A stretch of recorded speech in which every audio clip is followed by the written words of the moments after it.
and thanks for joining us on Chicago Tonight. I'm Nick Blumberg. Brandis Friedman has the evening off. Here's what we're looking at.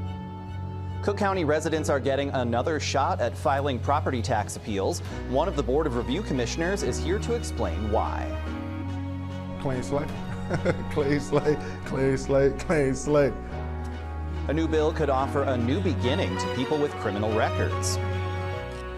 And the Chicago Park District unveils its budget for next year. More on the new projects planned for the city's parks. First off tonight, new legislation sparked by a Dalton woman forced to give birth in a truck after being sent home by a Northwest Indiana hospital. Mercedes Wells and her husband Leon joined Congresswoman Robin Kelly today as Kelly announced she'll be introducing a bill calling on hospitals to create safe discharge labor plans. Now, those would include the hospital's justification for the discharge, making sure the patient understands the reasoning, and would also include racial bias training. Wells says she's still dealing with the trauma of the experience and had to return to the hospital when she experienced pain she hadn't had after previous births. She said the pain is emotional as well. I push through it as much as possible just so I can fight for a change, make things different. Make sure no other woman, no other black and brown women have to deal with such, disdain. O'Hare braces for a record-breaking number of travelers. The Chicago Department of Aviation says projections show nearly 2 million travelers are set to pass through O'Hare and Midway airports between today and Monday. O'Hare is expected to seat more than 1.6 million people, a nearly 10% increase over last year, which would mark the busiest Thanksgiving period the airport's ever seen. Sunday looks to be the heaviest day for holiday travel at both Midway and O'Hare. Officials say passengers should, yeah, you guessed it, give themselves plenty of extra time. If you can't catch a ride on Santa's sleigh, how about his bus instead? Earlier today, the CTA unveiled its annual holiday bus with a redesigned exterior, a fully decked out and festive interior, plus the big guy himself, of course. Imagine hopping aboard that bus for your morning commute. The bus began its runs today and will be making merry around town until December 20th. Find out when you can catch the CTA's holiday bus and trains, plus much more at WTTW.com/holiday events. Up next, the Cook County Board of Review is reopening its property tax appeal window. What you should know after this. Chicago Tonight is made possible in part by the Alexandra and John Nichols family, the Polk Brothers Foundation, and the support of these donors.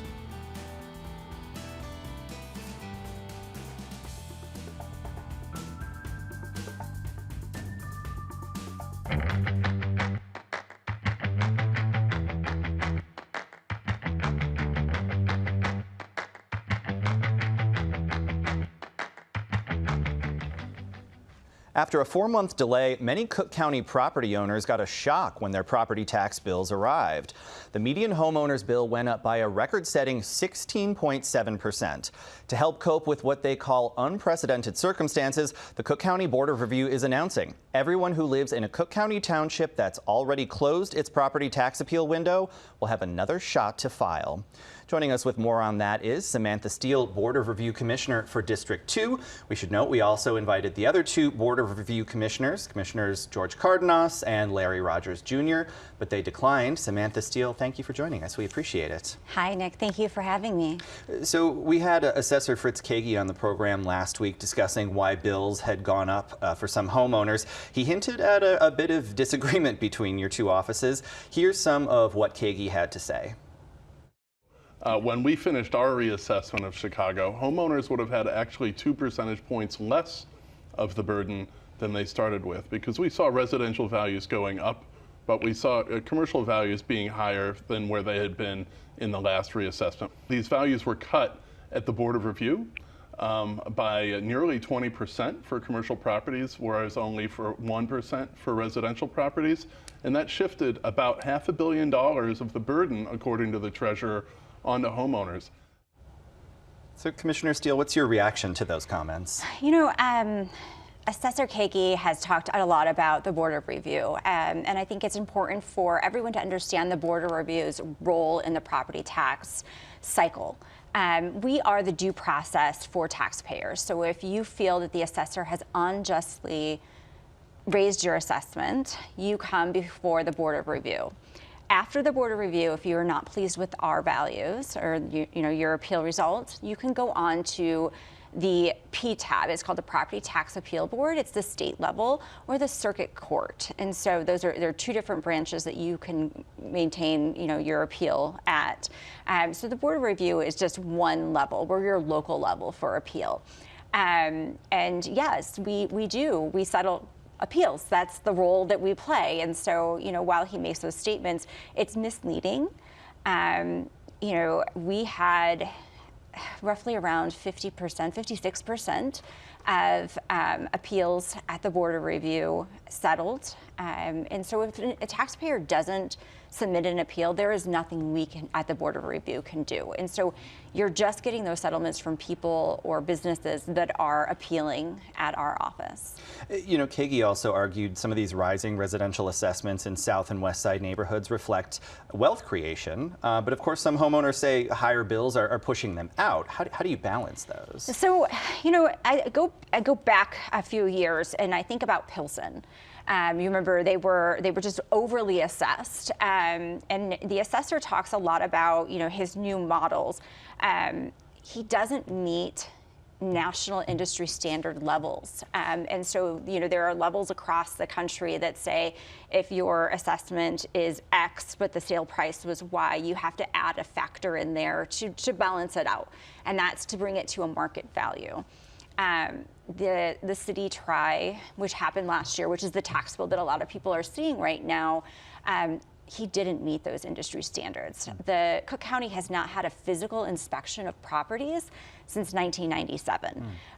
So you're looking at close to 30 years of properties not having a physical inspection. And when I say physical inspection, I mean the assessor's office isn't going out and looking at the overall appearance of your house. Sure. So in Pilsen, where you had foreign companies coming in and purchasing properties, and or individuals coming in, purchasing them, remodeling them, you have the longstanding residents that haven't done that.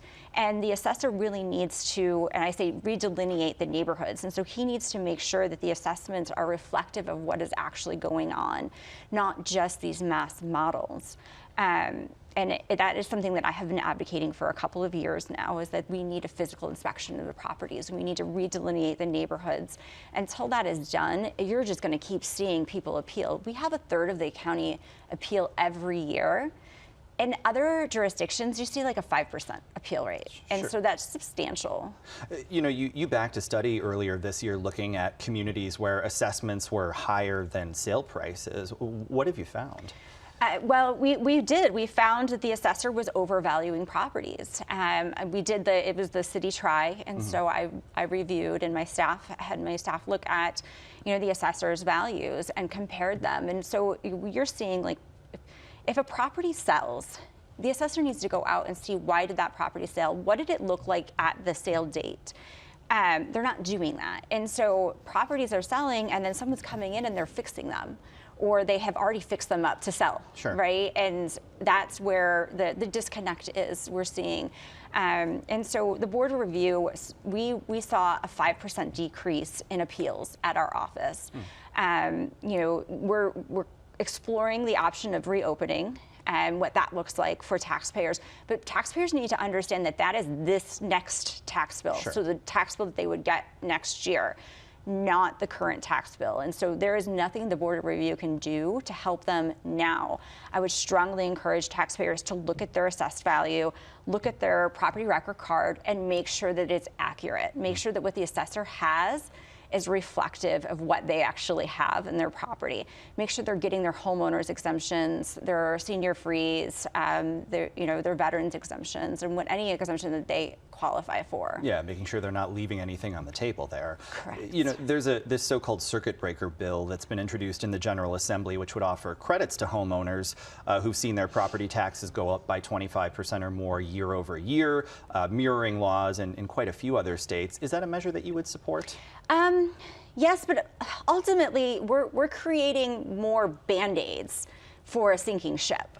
if the assessor doesn't go out and physically inspect properties, we're going to have to find little remedies to the underlying cause. And the underlying cause is making sure that the data he has is accurate, and it just plainly simple isn't. And you see that with a third of the properties appealing every year. The assessor has made comments that the Board of Review is tied to property tax appeal attorneys. I take offense to that. I personally do not accept campaign contributions from property tax attorneys. And so for him to mislead taxpayers to think that the Board of Review is in the pocket of special interest it's a disservice to the taxpayers. It's offensive, and it really should stop. Should Cook County consider caps that some other municipalities have, sort of limiting how much a homeowner's bill can go up year over year? I would say yes. I would also, and this is something that my policy team has been working on, is the assessed value, how much that should go up every year after year, right? So the assessed value can increase substantially, and we saw that in Rogers Park this last cycle for the Chicago Tri. We saw a 300% increase. Property owners can't afford that. With your grocery bills going up, gas going up, every expense is going up, and your property tax bill is increasing 300%. People are being taxed out of their homes. And it's a disservice to our taxpayers. We've got just about 20 seconds left, but I want to ask, do we know yet when property owners will be able to file in these reopened windows? We do not. So my office, my colleagues and I are working out a schedule and what that looks like for future tax bills. So we don't want to delay anything, but we also want to provide that opportunity. It would just be for individuals that had not appealed already at our office. So. All right. Well, I'm sure a lot of folks will be awaiting that eagerly, and we'll be sure to let them know. Commissioner Samantha Steele, thank you very much. Thank you so much, Nick. Up next, how people who have been impacted by the criminal justice system are hoping for a clean slate.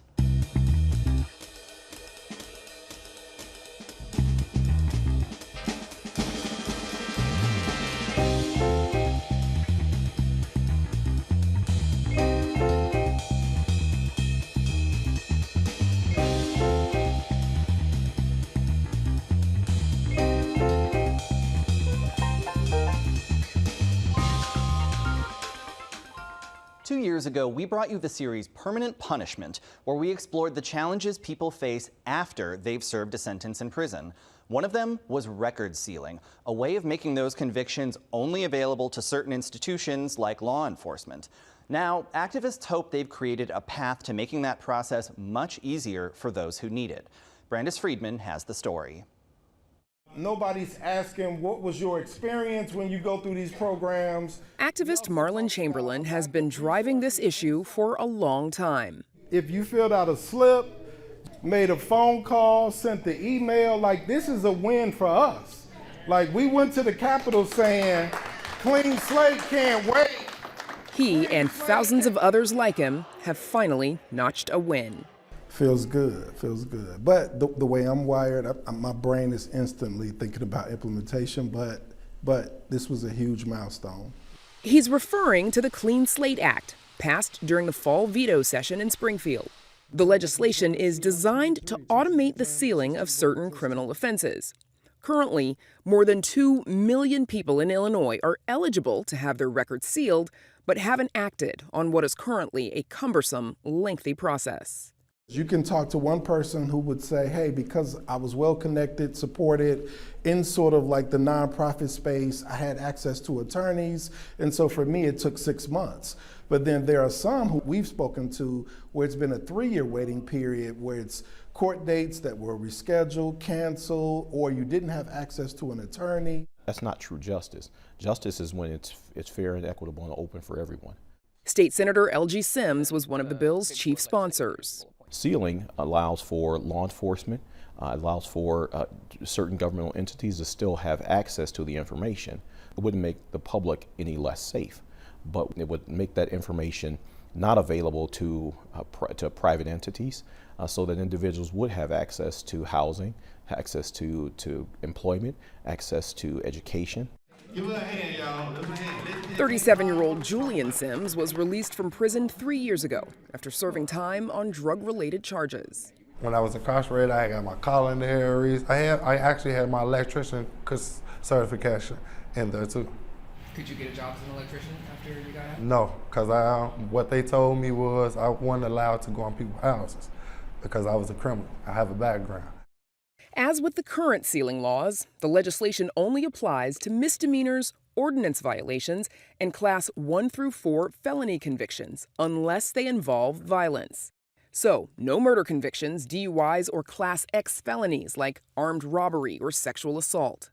The new legislation also removes the drug testing requirement to seal felony drug convictions. Chamberlain, a longtime advocate and someone who's served time for federal drug charges himself, says passing the Clean Slate Act is just the beginning. Hundreds of state and local laws prevent system-impacted people from moving on. There's restrictions around volunteering at your children's schools, certain professional licensing that folks can't have with the rest of the conviction record. So there's a list over 1,000 statutes that we have cataloged that still exist. And our goal is to build a permanent institution so that we can continue long after Marlon decides to retire. We want this fight continued until we have eliminated all of those statutes. For now, Julian Sims says a clean slate is at least a start. I want to start a class that I could teach automotive so that I could put in my neighborhoods to grow my neighborhood, because I feel if they got more opportunities, they got other better ways to grow. For Chicago Tonight, I'm Brandis Friedman. The Clean Slate Act passed the Illinois Senate 39-17. Republican State Senator Steve McClure was one of the nay votes. In a statement, he says in part, quote, "This legislation eliminates provisions in current law that make sure people are rehabilitated before their criminal records are sealed and hidden from public view. We can't have a system where criminals are repeatedly allowed to automatically wipe their records clean and restart a life of crime all over again without repercussions." That said, advocates expect that Governor Pritzker will sign the legislation. It would go into effect next summer, when state police would start developing the process, overseen by a task force, before the first phase of records will be automatically sealed on January 1st, 2029. We're back with more right after this. Reflecting the people and perspectives that make up our communities, this story is part of Chicago Tonight, Black Voices. A long-awaited fieldhouse, plans to make toxic lakefront land into a public park, and new efforts to address homelessness. Those are among the items in the Chicago Park District's new budget, which is set for a final vote next month. Joining us to discuss it is Chicago Park District Superintendent Carlos Ramirez-Rosa. Thanks for joining us. Welcome back to the show. So this is a $637 million budget, and it closes a $30 million deficit, the largest since the pandemic. How did you manage to close that gap? Yeah, well, when we entered this budget season, we faced a $30 million budget deficit. That was driven by rising personnel and maintenance costs, but also by decreasing state revenue. So the personal property replacement tax, which is one of the pass-through dollars we get from the state. So that posed a real challenge for the Park District, but I'm very proud to say that we were able to close that gap without layoffs, without compromising service to our patrons, and without having to cut the core functions of what the Park District does. So we identified efficiencies, we made reasonable and modest revenue adjustments, and we responsibly used our TIF surplus dollars, $46 million TIF surplus for next year, in order to balance our budget and to keep our programming accessible, affordable, and of course to keep the parks there as a stable resource for our families. This plan budgets for a new staff member that would be aimed exclusively at addressing homelessness in the parks, which has been, a very contested issue in recent years. What do you envision their job will entail? That's a really great question. So unfortunately, we have seen an increase in homelessness across the nation, and Chicago is no exception. And we expect that with some of the cuts happening at the federal level, that we're going to see that increase year to year in the coming years. And so what we really want to make sure that we're doing is that the Park District is a key and lead agency in effectuating the city's 5-year plan to address homelessness. So the city's chief homelessness officer, Cindy Soto, she has been working with the Department of Family Support Services. She's been working with the state. She's been working with local advocates to develop this plan. It's near the final stages of development and will be announced early next year. And this staffer will work to ensure that we have coordination with the Department of Family Support Services. That coordination is already occurring. I'm part of that coordination. coordination. Our Deputy Chief of Operations is part of that coordination.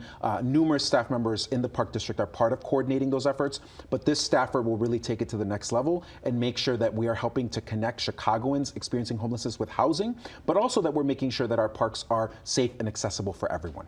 Yeah, I mean, to that point, encampments in parks have drawn criticism from some neighbors, from some officials, including after fires along the North Shore Channel. But, a lot of advocates and folks who are living in the parks say they don't necessarily feel like they have somewhere safe to go. How do you try to balance those concerns? Well, we have decades of research that show that housing is the solution to homelessness. And we also want to make sure that our parks remain accessible. And so we have been working through a working group model. So we've been polling our staff internally. We've been also meeting with stakeholders externally. And we've been looking at best practices nationally to really figure out what's the best direction for us to go. We know that if an encampment is impinging on park programming, if it's near a playground, if it's near homes, those are instances where we need to take action. But we want to ensure that we're also reducing recidivism. So, before closing an encampment, we want to make every best effort that we can to connect those individuals with housing and shelter so they just don't end up in another park. Yeah. This budget includes $25 million for a new Ogden Park Fieldhouse, long-awaited project there in Englewood. Some of the funding actually came from a personal aid from State Senator Willie Preston, who grew up playing there. Are there future opportunities for more collaboration with Springfield to help fund these sorts of projects? Absolutely. So we are so grateful to our partners in Springfield, from the governor on down, for their support for infrastructure improvements. When you look at these infrastructure improvements and these new capital projects that we're bringing online at the Park District, it really needs a lasagna of funding, different layers of funding.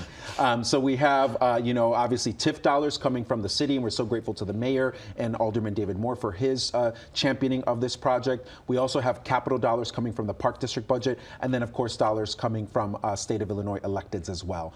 So through that capital funding stack, we were able to accomplish moving towards the next stage for this project, which is the design phase for Ogden Park in Englewood. It's a historic field house, but in the 70s, they really just messed it up. So that community deserves a beautiful brand new field house, and that's exactly the design process that we're going to kick off next year, now that we have the funding necessary to actually get the project done. A lasagna of funding. I'm going to steal that one. There's also $500,000 earmarked to turn the Calumet Park disposal area, which was long used by the U.S. Army Corps of Engineers. It's going to become a lakefront park. The Corps dropped plans to expand that site after legal challenges, which I imagine a lot of folks in that community are excited about. How much work is ahead to clean that site up? Yeah. Well, at the Park District, we are committed to environmental justice and environmental sustainability. And the confined disposal facility is a 43-acre site where Calumet Harbor meets Lake Michigan. And it's been used and created through the dumping of dredged material. So we need the Army Corps to continue to dredge. We need them to go in there and to be able to keep the Calumet clear so that the Port of Chicago can operate. But a promise was made decades ago when that site was first created, that once that site was full, it would be transitioned into a park. Unfortunately, under the prior mayoral administration, there was an attempt to expand the life of that facility for decades more. But I'm very happy that advocates working with Mayor Brandon Johnson, working with the Park District, we have been able to come together to say, no, that expansion will not take place. Instead, we're going to do what was promised to the community decades ago, and we're going to transition that facility into a park. So that planning process is going to start next year with money from the Chicago Grows Together Fund, which is a new fund we're launching for equitable infrastructure improvements on the south and west sides, using part of our $46 million TIF surplus. With funding from that TIF surplus and the Chicago Grows Together Fund, we're going to start the planning process for a new park at Calumet Harbor next year. I know a lot of folks are looking forward to it. Some of Chicago's pools had abbreviated seasons this year due to lifeguard shortages. What's the Park District looking to do to try and prevent that from happening next summer? Well, we should be very proud of Chicagoans that the Park District operates the largest lifeguard program in the nation per capita. Only New York City has more lifeguards than us, but they have many, many more millions of residents. We staff 23 beaches over 26 miles, and those beaches are open from Memorial Day until Labor Day. That's our first priority. And then, of course, we staff 70 plus pools in our neighborhoods. And I'm really proud that we have been working to expand our Lifeguard Explorers program. So our budget for next year continues that expansion. And the Lifeguard Explorers program is a program for young people in our neighborhoods that need to learn how to swim, want to learn how to swim, but also can then become lifeguards. So we help prepare them to take the lifeguard test. That program has had success year after year. It's helping us diversify our lifeguard force. It's helping us provide opportunities for young people to have a great summer job. So I'm really proud that this summer was the first summer since the pandemic that we opened up all of our pools 7 days a week, and we're committed to continuing that success. Summer feels like a long way off, but it'll be here before It'll be here before you know it. All right, Carlos Ramirez-Rosa, Chicago Park District, thank you so much. Thank you. And that's our show for this Tuesday night. Stay connected with our reporters and what they're working on by following us on Instagram at WTTW Chicago. And join us tomorrow night at 5:30 and 10. Local food pantries step up as Thanksgiving approaches, and new requirements are coming for SNAP recipients. Now for all of us here at Chicago Tonight, I'm Nick Blumberg. Thank you for watching, stay healthy and safe, and have a good night.